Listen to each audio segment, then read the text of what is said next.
So Power Platform is designed for you to use many of the components with non-Microsoft products, which makes it really easy for any business to get their hands in there and find ways to use it.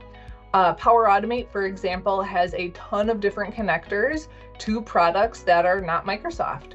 You can connect it to products like Twitter if you want to pull information about tweets that your company is getting, for example. And other items like Power Apps as well can connect out to various different data sources. Power BI is another great example.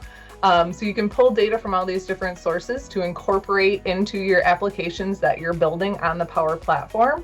So although it does work very well with tools like Dynamics 365 or Microsoft 365 products, you can use many of these different Power Platform components with non-Microsoft products, which is why I love talking to everybody about them, because it really opens up the capabilities for any business to start learning about the Power Platform and how they can help you grow and improve your business.